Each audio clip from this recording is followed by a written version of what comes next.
d'accueillir une poétesse exceptionnelle qui, je ne sais pas si elle va continuer qu'est-ce qu'elle avait commencé le mois dernier, mais c'est vraiment bon qu'est-ce qu'elle avait commencé le mois dernier, donc peut-être qu'elle va continuer ce qu'elle avait commencé le mois dernier, ou peut-être qu'elle va faire d'autres choses que ce qu'elle avait commencé le mois dernier. Je vous demande à tous d'accueillir Brigitte Thérieux. Ok, non, stop. On peut faire mieux que ça. Brigitte Thérieux.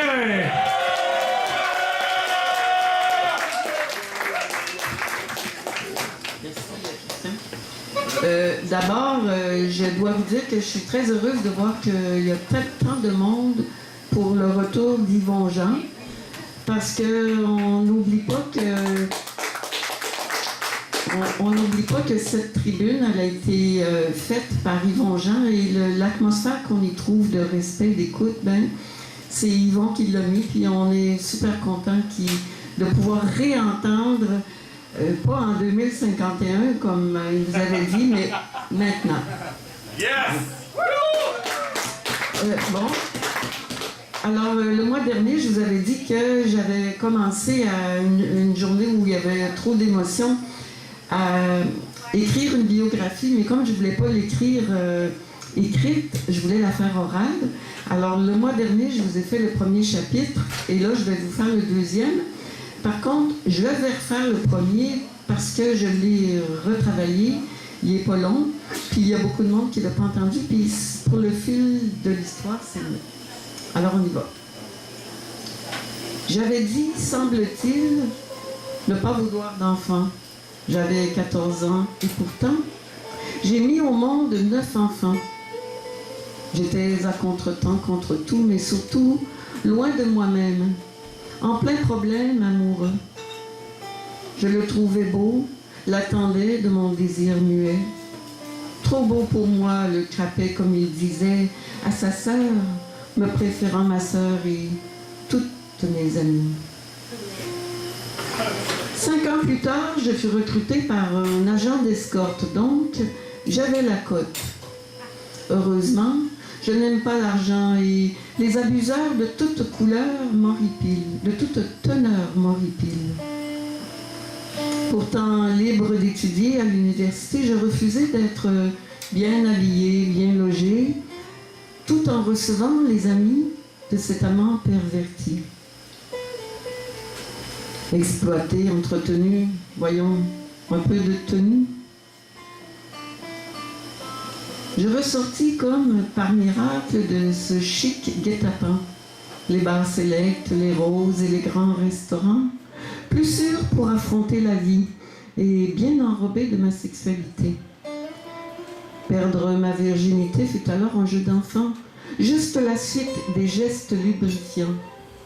Mais oui, il était très rapide, le gars d'avant. Heureusement, car pour moi, les maladies, les grossesses non consenties, aucun souci. Que voulez-vous? Le bon vin nous ramollit, dirais-je quelques années plus tard à ma grande sœur Nancy. J'y laissai donc là mon latin. Je ne côtoierai jamais les momies, les artefacts d'Alexandrie, je les verrai dans les séries. La vérité pour moi changeait de cap. Elle se trouvait désormais dessous ma cape. Deuxième chapitre.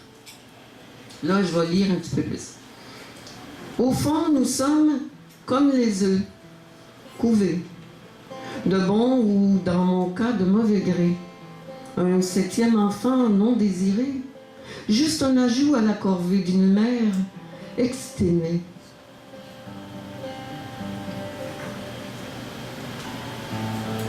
Découronné.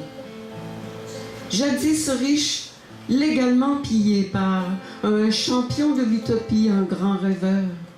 En matière de femme, mal appris. Très intelligent, mais au niveau des sentiments, pas las de cœur pour une mère éplorée.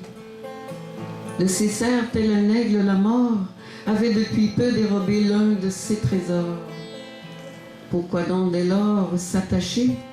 Écrivait Sénèque dans l'un de ses trophées. On On vit quand même à l'abri, à l'ombre d'une grande maisonnée, pas trop surveillée, à la lisière de la liberté. Et on trouve toujours un coin où se cacher pour pleurer. Étant la plus petite, on m'a beaucoup freinée, initiant en moi un volcan de colère aux besoins activés. Heureusement, comme ça, on n'a pas besoin de pansement et aussitôt, l'apaisement, si on sait s'arrêter. Pourquoi croyez-vous que je suis aujourd'hui ici, devant? Il fermente le besoin de dire au fond de la tirelire fermée, dans cette caverne où l'on enferme les émotions passées, où s'agglutinent les peines et les trop grandes joies, comme les reliquats des misères, des réussites et des effrois. Sur ces parois trottinent les atomes de la lucidité. Si on cherche ces fantômes, on pourra l'assembler.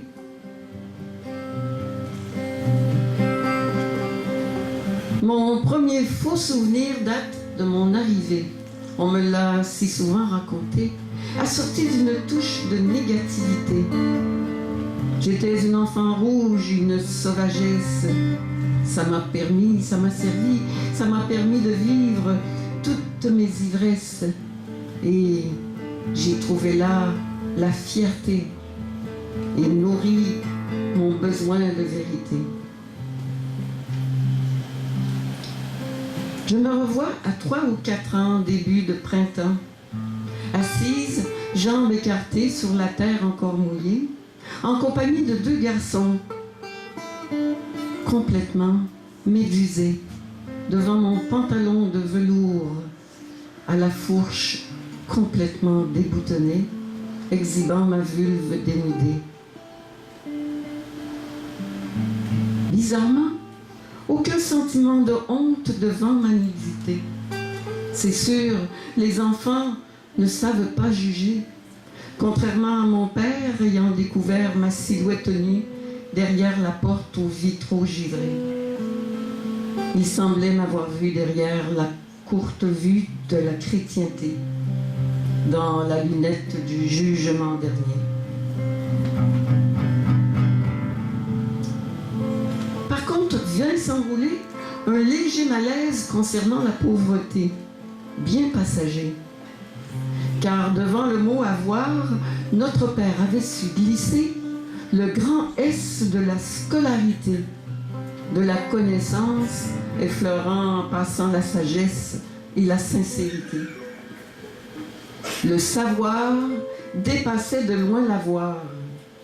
Alors, mal habillés, nous avons étudié.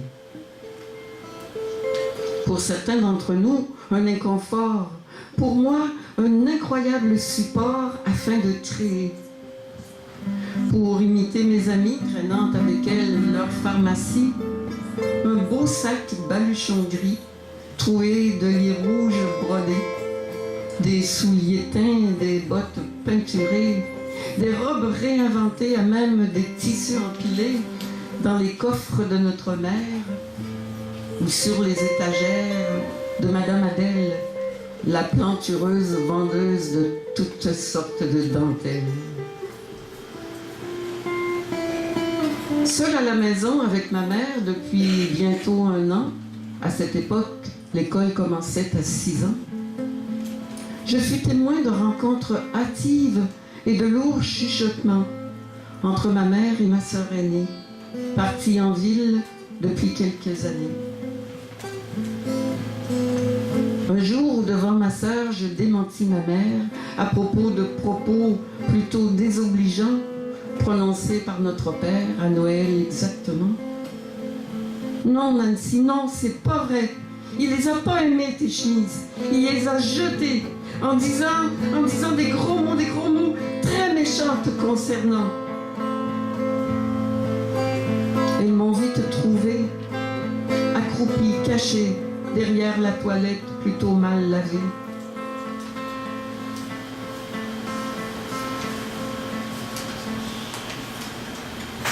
Et toutes deux, elles m'ont frappée pour avoir dit la vérité.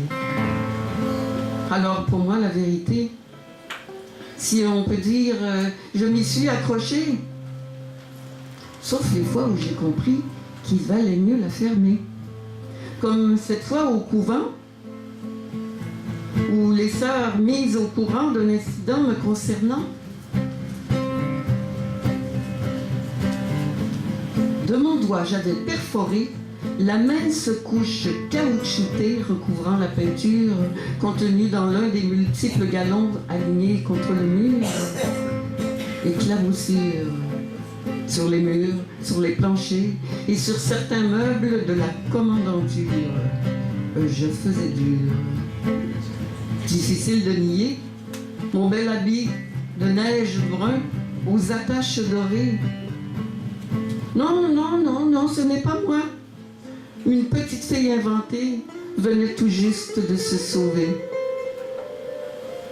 Devant l'autorité démesurée, difficile pour un enfant de ne pas mentir. Pour ma part, en tout cas, aucun repentir.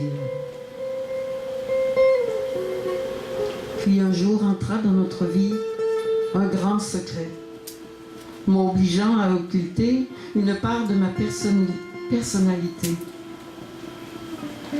J'étais la dernière, mais je devais dire non quand on me posait la question. Tu étais le chouchou, et pourtant tu n'es pas né dans un chou. Autour de nous, aucun jardin, aucun chou. Au marché oriental, c'est tout. Mais depuis ces étals, aucun autre détour dans le faubourg, et cet hiver, aucun commissionnaire. Je voyais tout, je savais tout. Mais un matin, où le ciel se levait incertain, je vis mon père et ma mère se parler enfin. Ils allaient changer l'eau en vin, c'était certain. Les verres glissaient de leurs mains et je pouvais caresser le couteau à pain. Quelque chose se passait et on me le cachait. Avant de m'endormir, je me jurais de le découvrir. Après minuit, cette nuit-là, un grand tumulte de voix.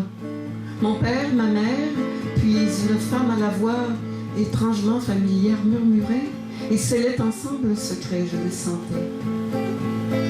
À l'aube, je suis venue voir et je t'ai aperçu couché sur le fauteuil noir, enfin ouvert. J'avais tout essayé pour ouvrir ce fauteuil et le contempler, mais à chaque fois, ma mère m'en avait enlevé le toit. Et toi, tu l'habitais. Petit être emmailloté, je t'ai aimé, mon premier bébé.